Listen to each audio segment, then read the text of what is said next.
favourite memory was actually seeing a pup being born. So my shifts were 2 hours long. And when I got there, I saw that the cow was like, sort of dilating. So, this is exciting. And then by the end of my shift, a pup had been born. So if you can't say that that's not rewarding to see that happen in nature and really exciting, I don't know what is.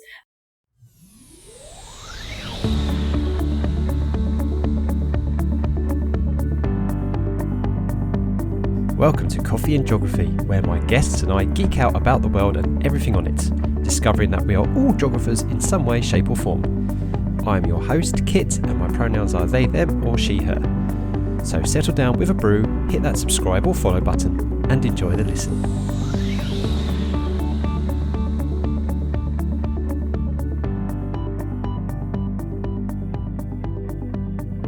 Hi everybody, welcome to Coffee and Geography, and I'm not going to lie, I've been waiting for this conversation. I wouldn't say like days or weeks, I reckon probably years, to be honest. Honestly. Bore da, Cerys Maryan, how are you? Bore da, Kit, how are you? I'm great, thanks, how are you? Okay, I'll tell everybody that when Cerys came on the camera, and we first having our little chat before we started, I almost jumped out of my seat, and I was like, yay!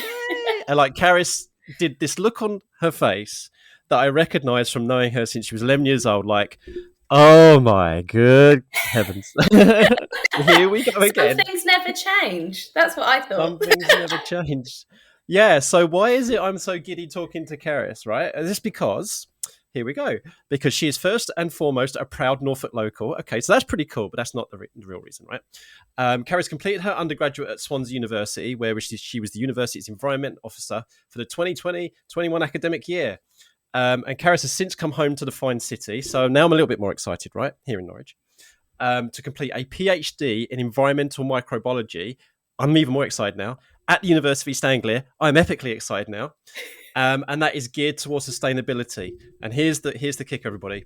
Sustainability, a buzzword that became so important to Cerys as an 11-year-old Kit student. That's it. I've known you since you've been 11 years of age.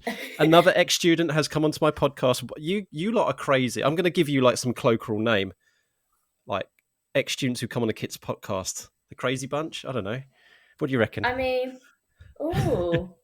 the family? Oh my God. That's not too bad, actually. The family. Oh, that's kind of it walks the line between cheese and just and goodness. There's cheddar. There's so much cheddar coming from that. There's so much cheddar. But yeah, Cerys, I mean, it's incredible. So yeah, I've known you for 10, 11 years? 11 years that'll be this year. Wow, yeah, and you're on the way to maybe becoming a doctor, all being well, which I can't see not happening, to be honest. So yeah, it's where to start, really, how to catch up. So yeah, tell us a little about, how does it feel? Okay, let's start with this. How does it feel to be, quote unquote, back home? Oh, it's lovely. I mean, so as you said, thank you so much for the introduction. It's lovely. I went to Swansea for 3 years, and I sort of felt like I've been adopted a little bit into Welsh culture, like you say, but bore da, good morning. But it's so lovely to be back, because it's I come back and I know where everything is. It's as if nothing's changed, because Norwich is one of those places that you could leave for 10 years, come back, and sort of the map you've got in your memory, it's still valid. You know where you're going, you know where all the shops are, the lovely places like Broads, Whitlingham and all that. So it's just comfy. It just feels like a nice warm bowl of soup in the middle of winter. It's my comfort blanket. Coleman's mustard soup. No, that's a little bit pushing it too far. But I totally get it, because moved out of. I mean, I'm still within commuting distance of Norwich, obviously, but I don't. It's really weird. Whenever I go into Norwich, whether it's to work at the University of East Anglia, or whether it's to go and visit friends, or whether it's to go shopping, or whatever it is, I feel like I'm going home. Yeah. I don't feel like I'm, a visiting or an internal tourist or anything like that. I honestly feel like I'm going home, because I spent amazing time in Norwich, from 2001 when I went to the University of East Anglia until I moved out in 2007. So no, 2007 is when we bought our own house. 2014, of course, 2014. So a good 13 years in Norwich. So it's a very big part of my life. Yeah, and it's one of those places where it may sound quite cringeworthy to some people, but if you live here, you just get it. It's cozy, and a lot of people, Yeah. whether it's positive or negative, a lot of people know a lot of people in Norwich. Yeah. So you find it really tricky to go in like under the radar in the city. So This is you very walk true. in, yeah, you walk in, you're like, oh, I just want to get a couple of t-shirts or some lunch, and you'll bump into like your cousin's uncle's relative. You're like, oh, hi, I know you used to teach me or something. So it's a very Yeah. cozy and safe place, and I think that can't really be overstated how important that is in sort of forging a home. Yeah, you're absolutely right. And me, I'm quite an obvious sticky out person, and I can't hide from anyone if I tried. So, just being 6 foot and everything like that. No other reason. But of course, you've got kind of like a Welsh background in general. I mean, your name, So Cerys, is my Welsh. So name, tell us a little yeah. bit about. So my name obviously is Cerys, so it means love in Welsh. So my dad's side, quite a way away, are of Welsh heritage. But I'm actually named Cerys after the singer from Catatonia. So I did not know that. there I you did are. not So know that. my mum insisted on Cerys Matthews. She's like, oh, Cerys, I like that name. So yeah, she must have been listening to Road Rage like during Labour or I just something. had that song in my head.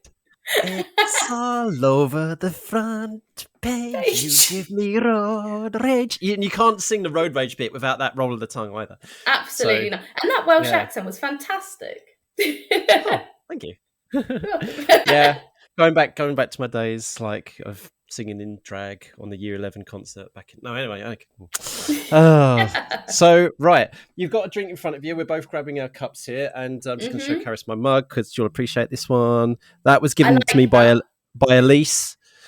Um, yeah, so Karis knows that. So it's my world's okayest geography teacher mug, and I had to tell Karis who gave it to me because it just makes total sense. Someone who's got a witty sense of humour. That fits the brand of Elise very well. Hi, Elise. But what are you drinking, Karis? So I've got a slightly nerdier mug. I don't know if you understand the reference of N7 N7. from Mass Effect, the game series. Oh, right. Yep. So I've got a mug of tea, but it's not just any old normal tea. It's from Bird and Blend. It's a Strawberry Nutella Pancakes Tea. My goodness. I know. So My I don't think goodness. you'll get a guest with a more unique sort of drink. So there you go. I think I've set the bar quite high. So listen. Okay, I'm having a double take, and so that means people listening will be having a double take. Say that again. You are drinking. I heard Nutella and shortcake. So it's strawberry and Nutella Strawberry. pancakes tea. Strawberry and Nutella pancake. Yeah, everybody, I'm writing this down because I have to reference all this stuff, right? And I can't believe I'm writing this. Strawberry and Nutella pancake. That Yeah, sounds it like was. something you would buy at the Waffle House in Norwich, isn't it? Oh, it does, and I'm sure it tastes amazing. But yeah, this one is Bird and Blend's Pancake Day tea. Oh, So there you okay. So go. there's some theme to it. Well, okay, people. Yeah, right. I'm gonna have to get in contact with them now for a bit of royalties on that. Yeah, I was going to Um, say there are other loose leaf tea brands available. Regular listeners know why we name drop nowadays. Sustainability, go challenge them. Right, okay, brilliant. So we've pretty much like talked about your sense of place already, bearing in mind, but let's just kind of expand on that a little bit more. So, okay, how am I going to ask this question? When you went to Swansea, which is quite a fair distance away from here, so we stick out to Mhm, the east. They kind of sort of stick out to the west because mhm, Wales and East Anglia are the sticky out bits, east and west. mhm. Um, so did you find that when you started to get to know other people and people from other the country, people from Wales, that you started to exhibit, or they told you that you exhibiting like very Norfolk traits or very like East of England traits, and that you brought with you? There's one word in particular, I don't know if you know, but sort of my family are from the Fens area. Okay. The word jiffle. Do you know what the word jiffle means, Kit? Oh dear, I'm going to embarrass myself by trying to guess. Jiffle, is it what I do? Is like just like ramble on and not really make any sense? Not quite. It's more about, so if you're in bed and you're jiffling about, it means you're fidgeting a lot. Um, Okay. So Okay. this was a word that I used on my first week of uni, and people were like, "You what?" And I was like, "Yeah, you're jiffling about. You can't sit still." And I'm like, "What on earth do you mean shuffling?" I was like, "No, there's a word called jiffle." And apparently it's a thing, like a Fens thing, because my cousin did it. She used the word when she first met her now husband, who's from Warrington. And she was like, "Oh, stop jiffling about, Stu." And he was like, you're not speaking English." So it's sort of like those, they're not colloquialisms, are they? But they're just random words that we use here that no one else knows the meaning of. So it's almost like I had to carry around a dictionary wherever I went of Norfolk slang or whatever. Jiffle. Yeah, I found it. Jiffle, Jiffle, to move restlessly or to fidget. Okay. There you go. That's Jiffle. the one. I can't believe I never managed to kind of get. I mean, that would have been so useful as a teacher. Stop Yeah. jiffling. So, and there's a comment here on the Merriam-Webster. That says Alistair Westbrook says a friend of who suffers back pain stated that she jiffles in bed each night as she can't get comfortable. We both live in North Norfolk, and she informed me that it's a word in common parlance for being restless. So there you go. There you are. So I feel almost justified in using it all those years ago. And what about coming the other way? Do you pick up, like, have you brought back words with you? Absolutely. So for me, it was almost picking up just sort of Welsh really easily. So I spent a summer working in a cafe in Mumbles, which, first of all, beautiful view. Second of all, was the most chaotic summer I've ever experienced. Like bank holidays on the Welsh coast are just crazy. And the sort of words you pick up, everything. So you'd say like bore da, diolch yn fawr iawn, so thank you very much. And then sort of words for food. So my favourite one was sglodion, which is chips, which was my favourite. And then sort of, little bits and bobs. Like, I know it sounds silly, almost like you're hustling all the time if you talk about LinkedIn, but a couple of my friends from uni have gone on to, get jobs and stuff. And on LinkedIn, instead of saying, "Oh, congratulations," they use the Welsh word now. So it's llongyfarchiadau. So Wow. that's, I struggle to say because it has been a while.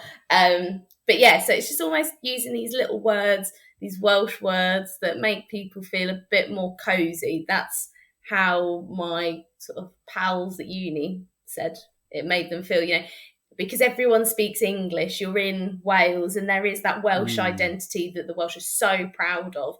And I think the Welsh language, as people saying, is a dying language. I think it's such a shame to frame it in that way because, there's only some sort of mine towns and villages that are now sort of cut off which speak Welsh exclusively. It's such a tiny percent of the population. So it's a lovely part of Welsh culture, I think, that needs to be preserved because it's such a lovely language. And it's one of those easy ones where once you know how to pronounce the letters, it stays the same. Unlike English, it sort of makes more sense. Yeah, a lot of people say that. They actually say that's a lot of people whose English isn't their first language actually say that English is one of the more difficult languages to speak. Right? Do you know how to pronounce the very long name? Oh no! Ends in gogogoth. That's the only bit I can say. Yeah. So okay. I think it says something like, "Oh, the church across the river, opposite the train station, near the flowers," or something. And it's just so long, but Welsh names do make a lot of sense because they are literally describing where you are, if that makes sense. So it's like taking the geographical features or the buildings that are present and using those as sort of a hallmark of where you are, which I think is a really good idea. Makes total sense, doesn't it? Yeah. So if the most common kind of prefix for place names is the double L, so you got Llanelli and Llandudno. So what does that prefix actually mean then? Is it river or is it, I think, or something like that? So Tower is river. Hold on, no, it's not. No, Aber is river. Sorry, that's my fault. That's it, yeah. So Abergavenny is the Gavenny River, basically, isn't it? Yeah, exactly. Yeah. And then you've got Abertawe, which is Swansea in Welsh, so near the river. So the River Tawe. Okay.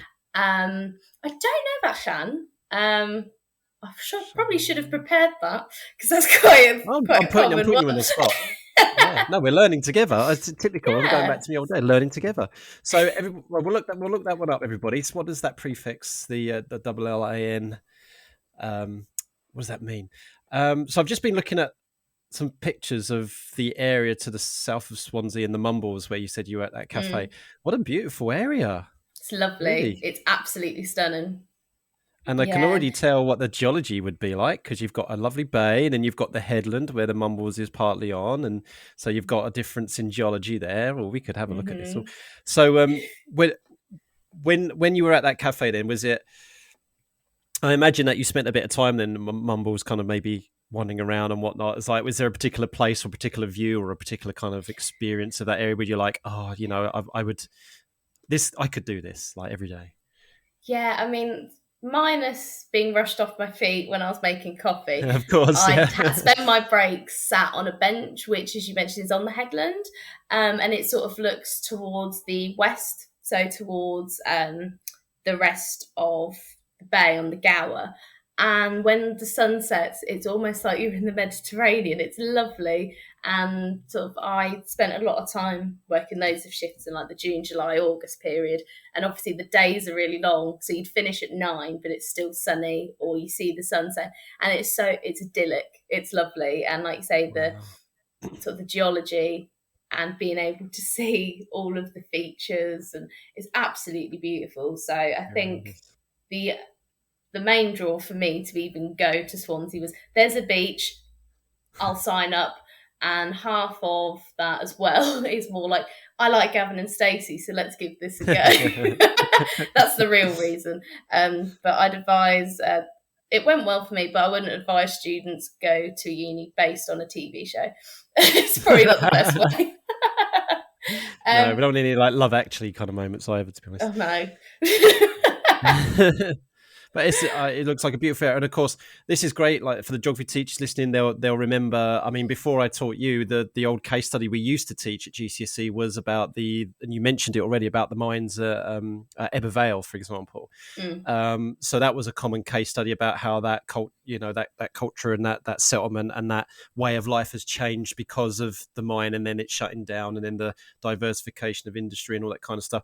But Wales is just so much more than just it's that the mining industry or the farming and stuff like that, and it's just so vibrant. And you're right about the identity, and I just want to give a shout out to Laurie Jones and Emma Rawling Smith at Bangor University, so in the other direction, the opposite end, because actually my friend Emma, who is their geography education lead there, is learning Welsh because she's actually from England, as she's there, and she's been encouraged to learn Welsh. And everybody at Bangor University, they operate in Welsh, but then they have things that's in secondary, they have it in English. So when I did a talk for the trainee teachers at Bangor University, they first introduced me in Welsh, and Laurie talked about everything, and then said, and for Kit's benefit, this is what I said, basically it was lovely, but and then which was really, really nice, and I loved that, I liked that, and I'm so glad that there is some persistence of trying to maintain that, that, because it is so important. And you're right about language, it just makes things so enriching,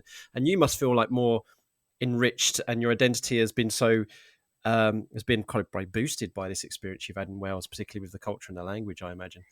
Yeah, definitely. I mean, like, just drawing on the point you said there about Bangor speaking in Welsh and then for your benefit in English. There's a really cool thing. I don't know if it's Wales wide, but the Welsh officer at Swansea Uni has put in a thing where you can access free Welsh lessons. So Nice. students, if they want to learn Welsh, there is that program to go on. I think it's something like 26 weeks. So it's 6 months of Welsh in the evenings or something like that. And I think, like you say, it's really lovely to appreciate that there is so much diversity just across the next border, and I'm sure it's exactly the same with Scotland as well, and Yes. the heritage there. Yes, we are the British Isles and Great Britain, but there are so many different ways to identify a British person. So someone who's British in Norwich is different to someone who's British in Swansea. And it's just, I think it's a really beautiful thing to appreciate, the fact that we've all got our little things. Like, for example, we eat scones or scones, depend on how you pronounce it in England. In Wales, they have Welsh cakes, which I describe as scones that have been smashed with a hammer. So they're nice and flat. They're lovely. That's what I miss about Swansea, the food. Scone smash with a hammer. Yeah. And my next guest after you is actually from Northern Ireland, so I get to have kind of expand on this conversation as well. So it'd be fantastic. So if I could have someone from Scotland, I haven't had anyone from Scotland yet. I might have to just really. I might have to get my old colleague from Fram and best friend Clive Andrews, maths teacher. I need to get him involved. I think he was at Fram before your time. So yeah, fantastic. And I think that's a great idea. And I think people listening, if you're an EDI lead, equity. I don't say equality. I say equity, diversity, and inclusion person. Why not do the same? Like, if you are located in a specific part of the world or a specific region or whatever it is, free lessons in the dialect or the language or about the area you're in. What a great idea. What a great idea. What a great way of trying to support these cultures, of course, because I've spoken on the past about how indigenous languages are dying and how there is such, the knowledge keepers, because they're getting older and the young people aren't coming through to take over that mantle of being a knowledge keeper or knowledge sharer. Languages are dying out or they're getting they're diluted. And what a great way to preserve it and for us to respect how other cultures work by learning through their language. And you go to university in, I don't know, somewhere in the USA or an occupied indigenous land, why can't there be some free courses about the culture and the language of that area? Oh, yeah, I think we're on to something here. We need to get it moving, everybody.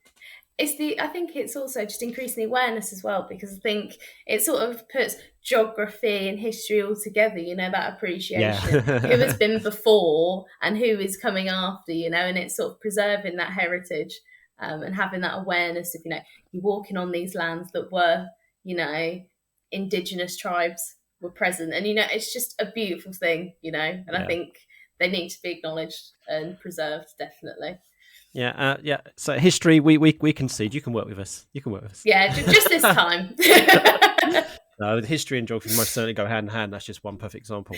Right. I want to talk about so that's kind of sort of like your sort of past-ish and your journey-ish. And part of your journey is that you've been working on projects, as you've put here. You've been dedicating the last 8 years, and your projects to aim to protect wildlife. And you've put here about because in the British Isles you've got grey seals, wading birds, freshwater invertebrates, and freshwater invertebrates so important. And taking school trips up to the Yorkshire Dales and doing pond dipping and kick sampling in the river by Ingleborough Cave and Clapham Beck, that was what it was called.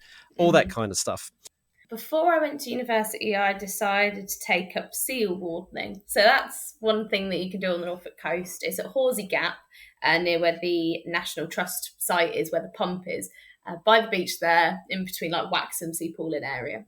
Oh, yeah. And what we did was every winter, you go as a seal warden, you get some training on, basic facts about seals, and you're pretty much making sure that people who are wanting to see the seals, whilst it's lovely that they are there, we've got to make sure that they don't interfere with sort of the breeding, as well as when pups are feeding. So, of course, even the most basic things, like if you get in between the pup and the mother, that could cause separation, and the pup may either go off on a limb or the mum might actually abandon their pup.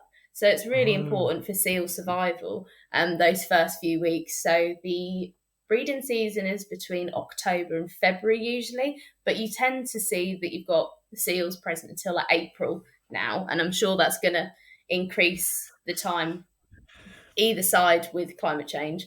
But it's such a beautiful thing that you've got grey seals on our coast that you can go and visit. And I think the fact that we've got nature on our doorstep, that you see in real things. And my favourite memory was actually seeing a pup being born. So my shifts were 2 hours long. And when I got there, I saw that the cow was sort of dilating. So, this is exciting. And then by the end of my shift, a pup had been born. So if you can't if you can't say that that's not rewarding to see that happen in nature and really exciting. I don't know what is.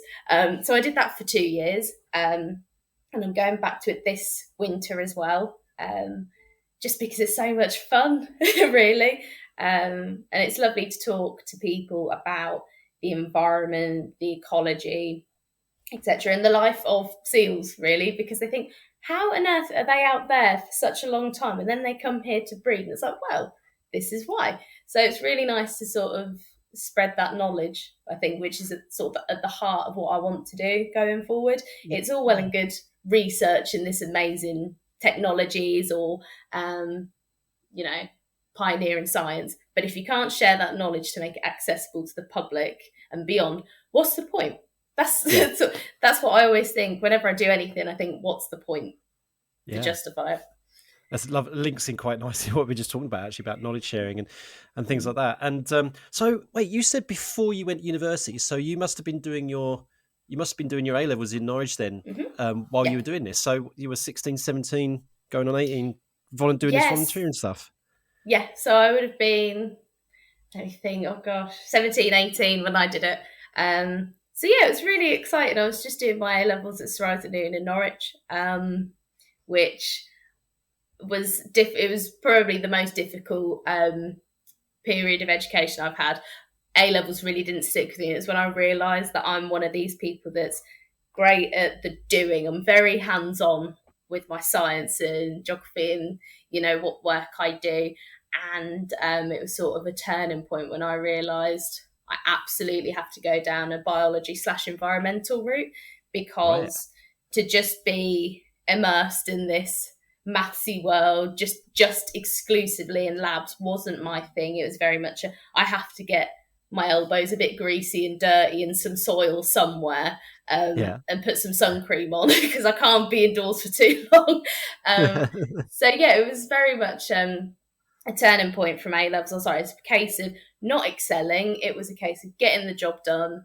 And I know that may not sound like the right attitude to have, but when you're that age, 17, 18, I don't want to sound like, oh, boo me, you know, but it's a difficult time to really take that step up. And whenever people say, oh, the step from GCSE to A level is harder than A level to degree level, I absolutely agree, because I got to uni and I love the content. I love the work that I was doing.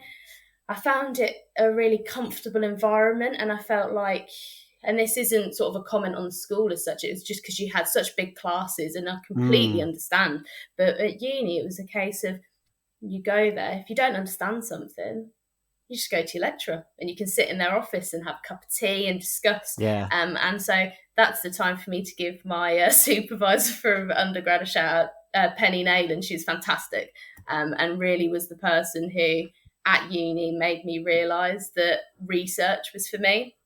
And it was so empowering to have that female presence, that, you know, our sector, as it were, is so male dominated, and to have the representation of LGBTQ plus and all the spectrum of beautiful identities that we've got, I just loved.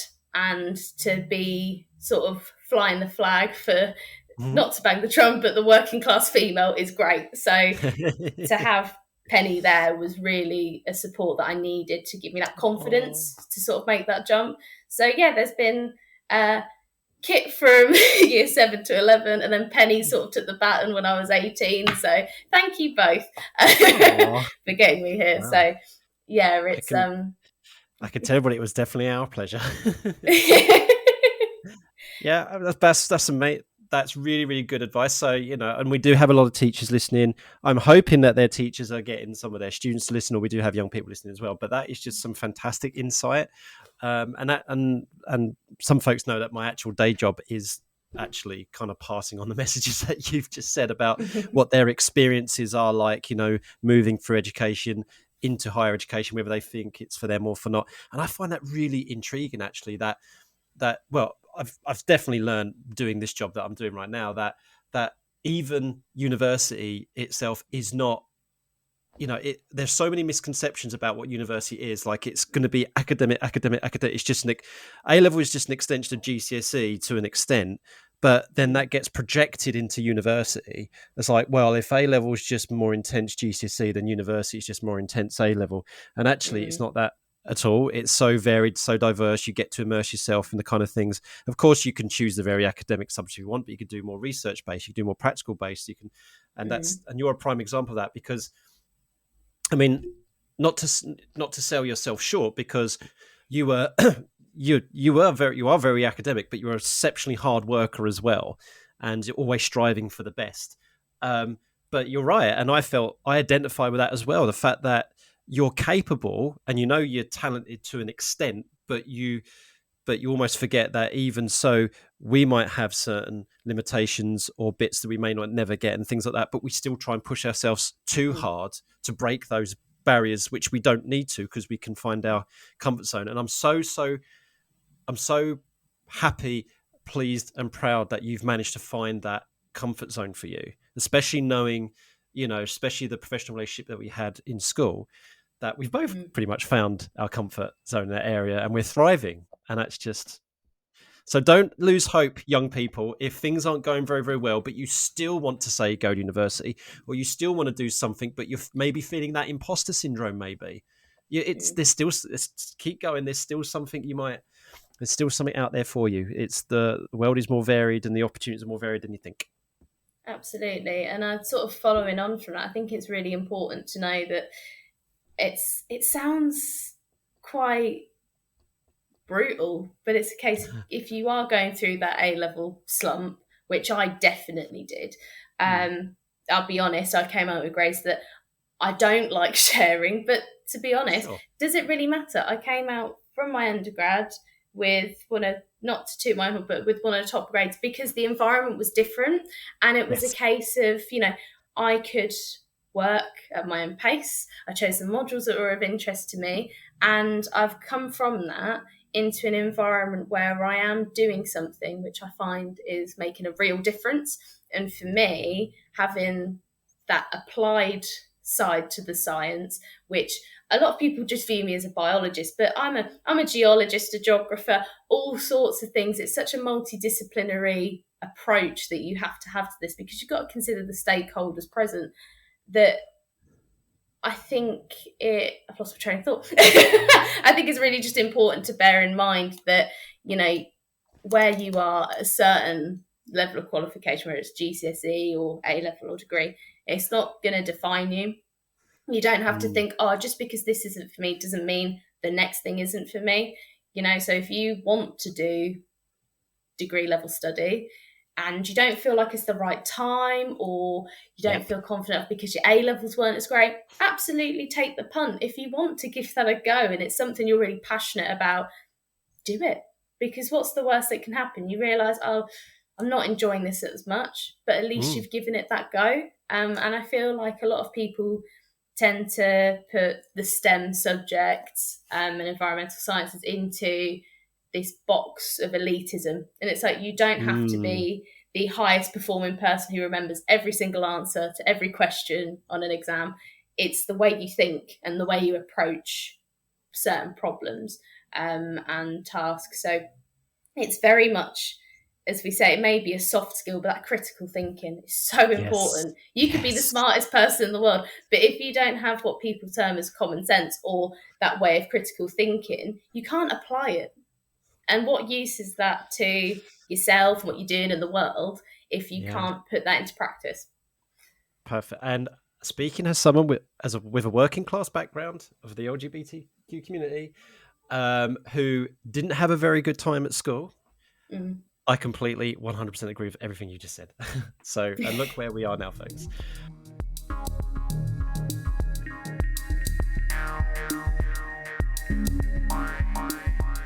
Hi folks, a chance for you to recharge your brew, but also a polite prod to remind you that it's so easy to support this podcast. Simply liking, sharing, rating and reviewing means that it will get on more people's radar. Also, there are a few links down in the description which may be of mutual benefit. Please do check them out.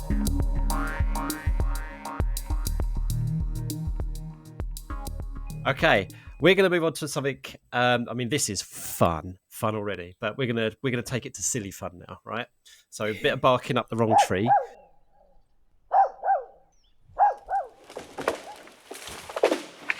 about 2 stories. One of them, well, I've done a bit different this time, and I am going back to Wales on this, right? So one of these stories, they're both based on myths, but one of them has kind of like a true element to it, and the other one I've fabricated it by mixing up myths and legends. So you've got to guess which one is the truer one and which one is the one I've just fabricated. Okay, so you ready? So here's the first one.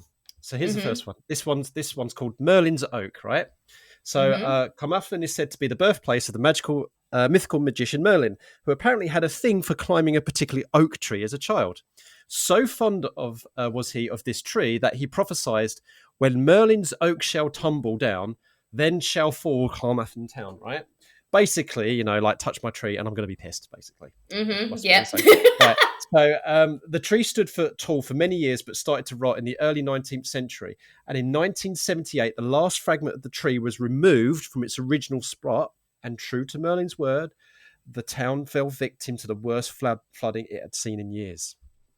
Right? Ooh. So that's the first one. Okay.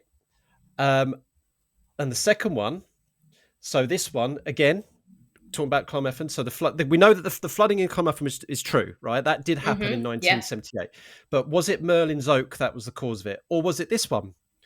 Was it, I can't even pronounce this one. So you're going to have to tell me. So is it Cantre Gwelod? Oh no, Gwaelod. How would you pronounce that one? Gwa, go on. Elod. Elod. Gwelod? Okay, and I'm not going to edit that out, everybody. I'm going to own the fact that I had no idea. Right. Okay. So sticking with the flooding in Carmarthen, was it caused by this instead? Right. So Carmarthen, that wasn't the first time that Carmarthen town actually flooded. There was a storm in the year 600. Right. And it blew up from the southwest, and the woman in charge of the sluice gates was too busy being chatted up by the king's pal to close them before huge waves reached the land, and the sea rushed in, flooded up the river, and flooded the land and the town, drowning the town and 16 villages. So, did Carmarthen town flood in the 1978, which we know is a true flood because of Merlin's Oak, or did it flood in the year around 600 because this person was being chatted up apparently and forgot to close the sluice gates? So what do we think, Cerys?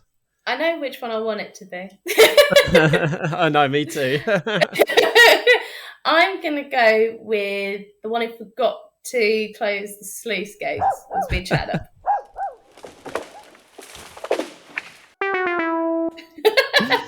Yeah.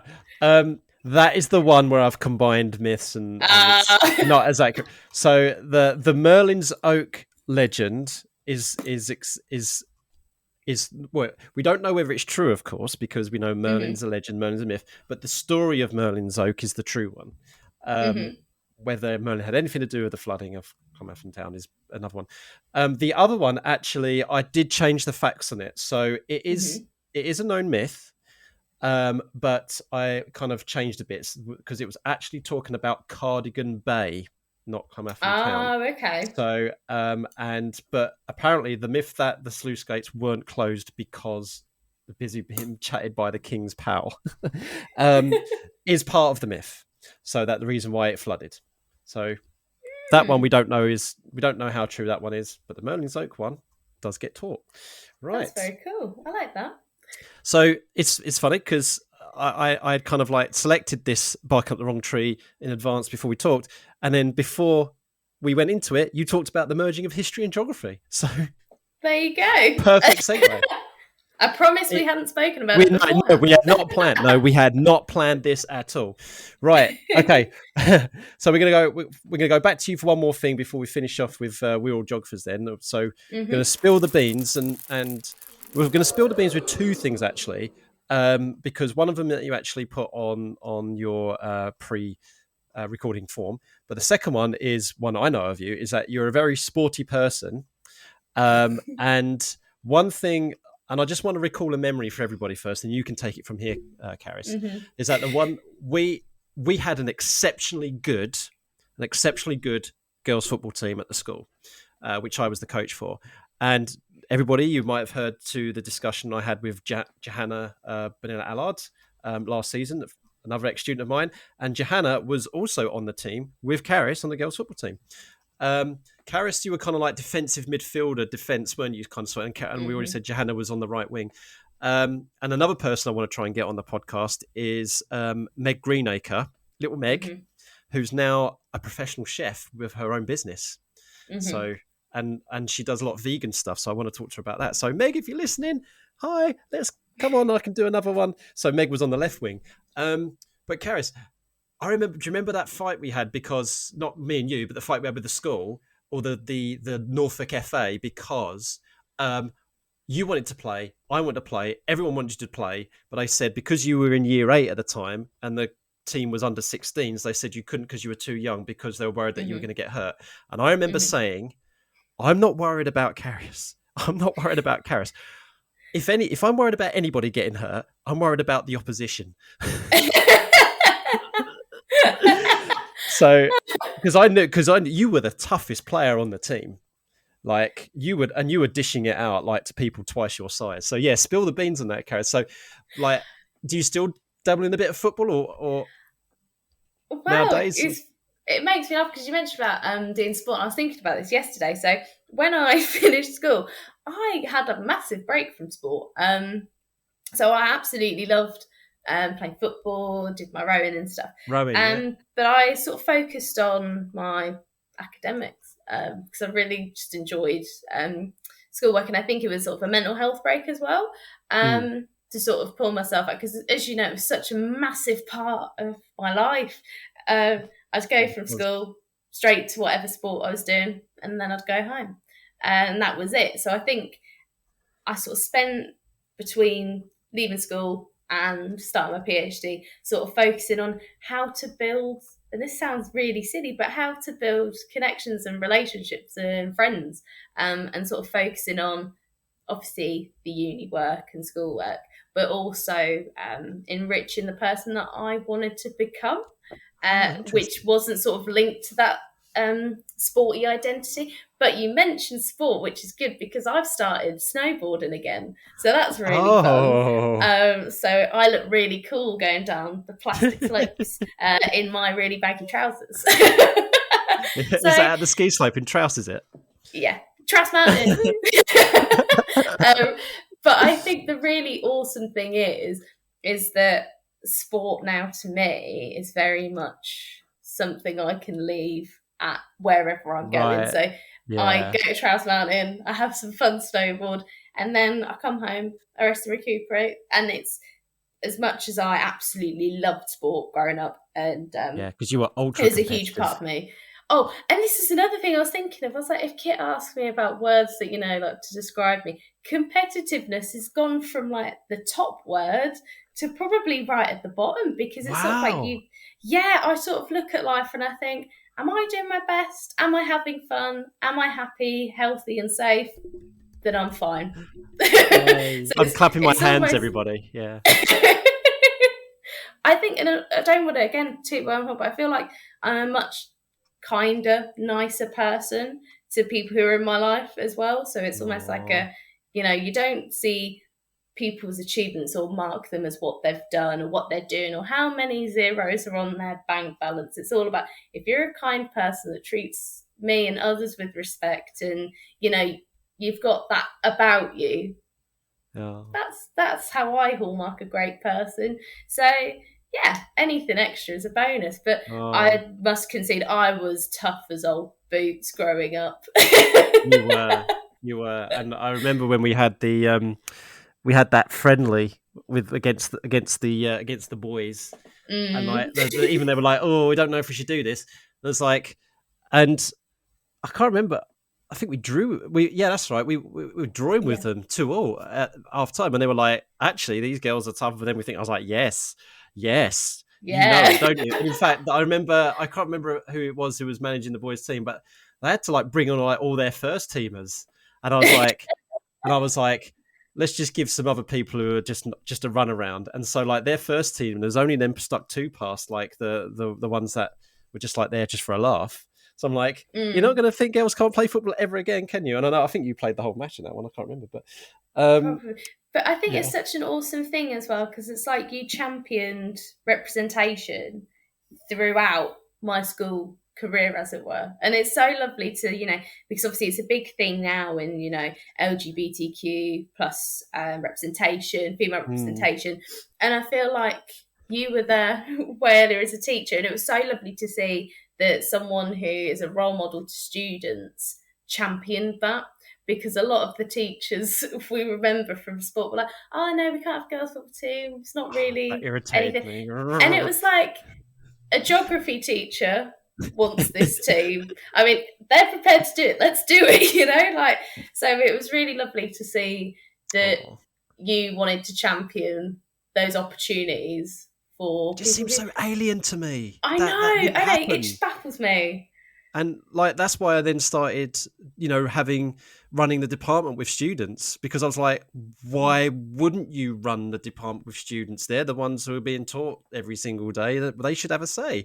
And like and then the school was like, this is a great idea, Kit, but you got to be cautious of this, that, and I was like, I'm like, but why? These are artificial barriers. There's nothing, and it was like the best having like, and another shout out to Elise, who was a member of the geography leadership team, who really kept me on my toes and wouldn't. Oh, good grief! So, That's but not a yeah, surprise. no. So the other part to spill the beans, before we run out of time, is your love for stand up comedy. Mm, So you mentioned, well, Gavin and Stacey's not stand up, but it is comedy. But yeah. have you, with stand up comedy, then is it like a kind of thing that you will go and see, you will like take your time to go and see someone at a stand-up comedy, would go to a club or stuff like that? Yeah, I mean, so like I say, I'm very much of working class background, but my family and I would go to Edinburgh Fringe Festival, which obviously isn't very working class, but I stuck out like a sore thumb. You can hear me like in the background talking to my mum. People are like, where is she from? Ew. And we'd visit every other year before COVID. And it was just great because I just love sitting back and hearing people's interpretations of the world around us, and that sort of observational comedy. I love sitting back and Yeah, I like that too. absorbing, really. I took my mum to go and see Rob Beckett last month for her birthday in Lowestoft. We just sat there, and it's almost like, as a comedian, Rob Beckett sort of a very similar background of my family. So it was always just sitting here thinking, my granddad used to say that, or my mum's exactly the same. Why I do that? So it's sort of, sitting there and just letting go, because you can't really focus on any of your worries, whether it's at work or at school or whatever, and you're just immersed in it, and it's just lovely. Yeah. But also, especially like Edinburgh Fringe, it's such a cool environment. Like I say, I'm amazed to cut like a sore thumb, but I do really enjoy it. Just absolute carnage. It's a Yeah. lovely city as well.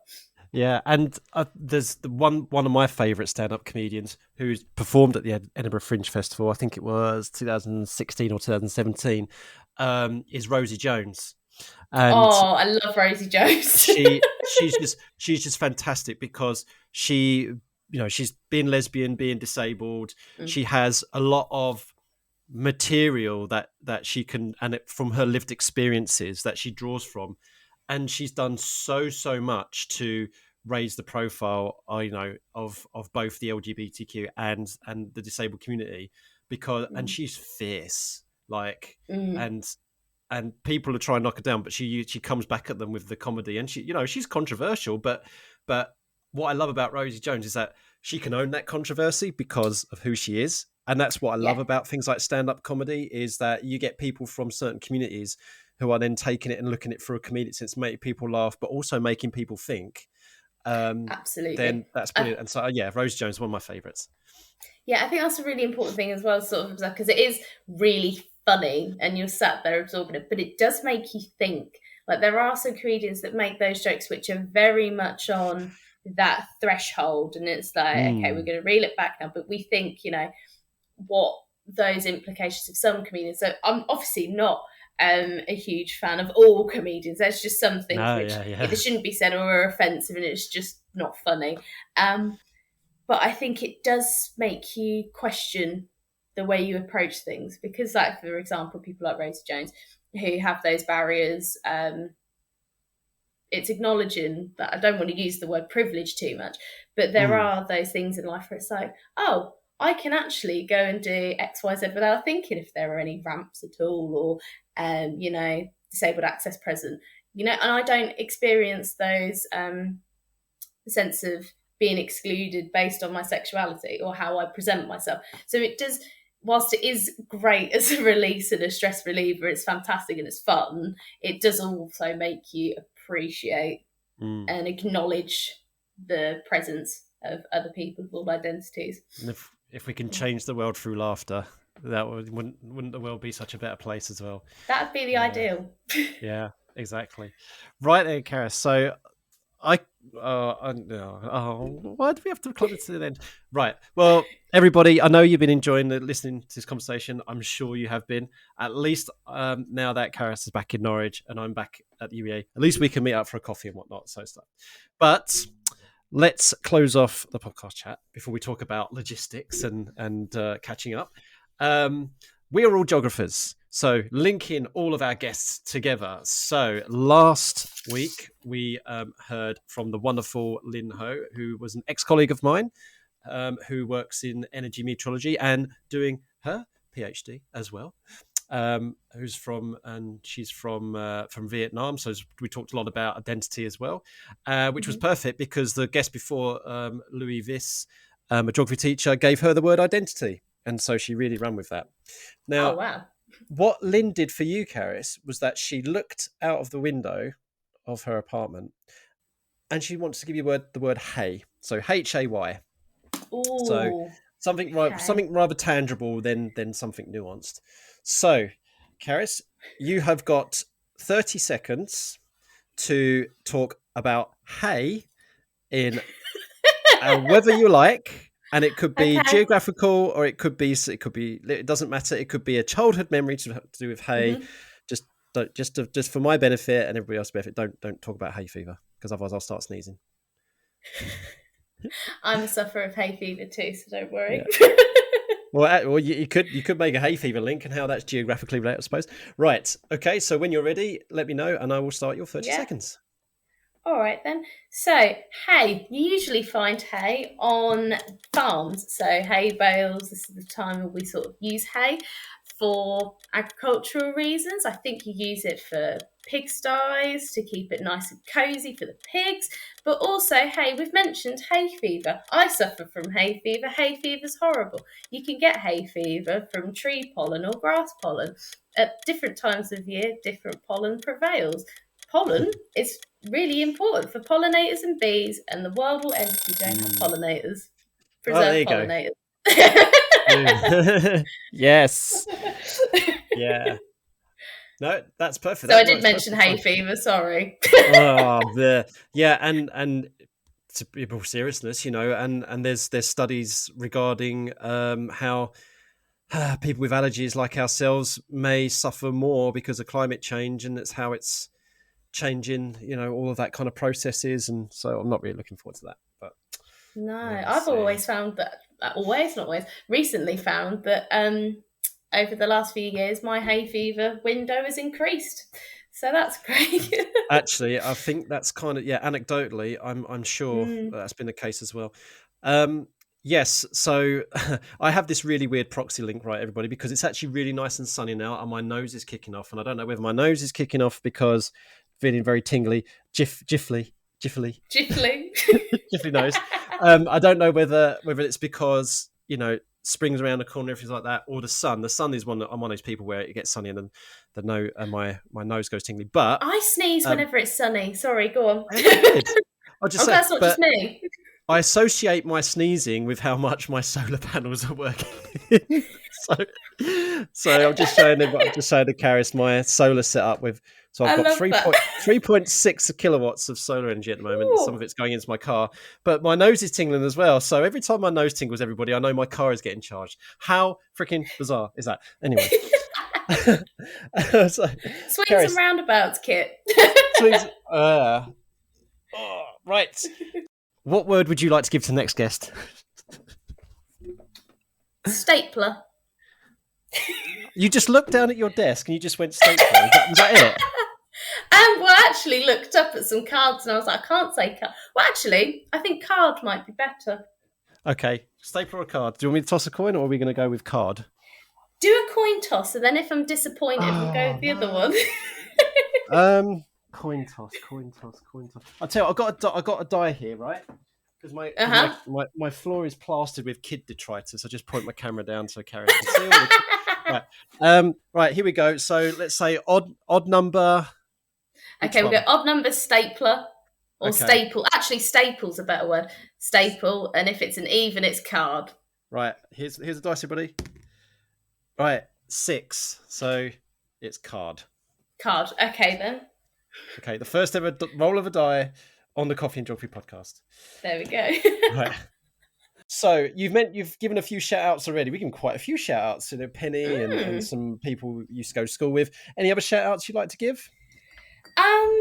Well, based on how pleasant my experience of my PhD has been thus far, I'd like to give a shout out to my supervisors who have been great. So just to Laura, Colin and Marcella. I've got a lovely little team behind me. And also the lab, they've been very kind and understanding just a combination of me being really enthusiastic, and they're like, "Oh, that will go eventually, Cerys." It's like, no, I will not let jaded academics get to me yet. But no, those three in particular, there's great. Yeah, I mean, it's really lovely to have people who, see something in someone when they don't sort of see it themselves yet, and I can sort of understand where they're coming from. They're like, oh, 6 months down the line already. It's like, actually, I am piecing the puzzle together and drawing those links and making more sense out of what I'm doing. As silly as that sounds. No, it's not silly at all. But the imposter syndrome is real. So I think you mentioned it earlier about, students at school, going to university.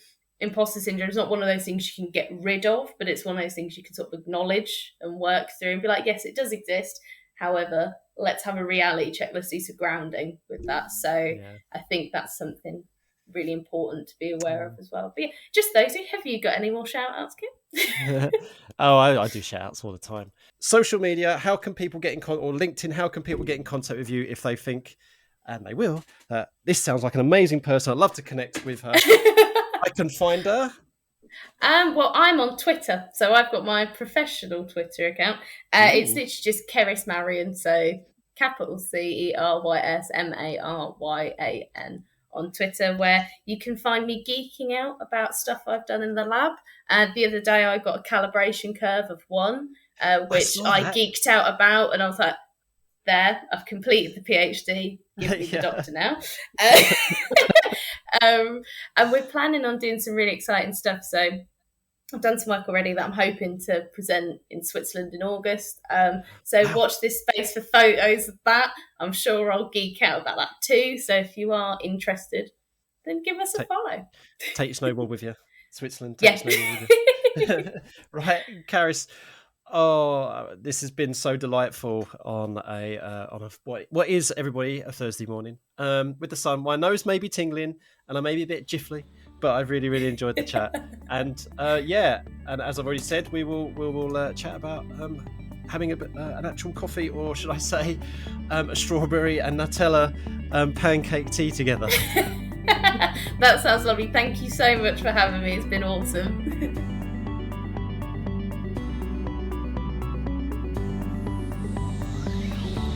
Thank you so much for listening. We hope you had fun. If you haven't already done so, please subscribe so more stories and experiences can drop into your favourite podcast app. If you fancy being a guest or have any feedback, follow us on Twitter at coffeegeogpod and send us a DM. Or you could email coffeeandgeog@geogramblings.com. Until next time, keep geogging.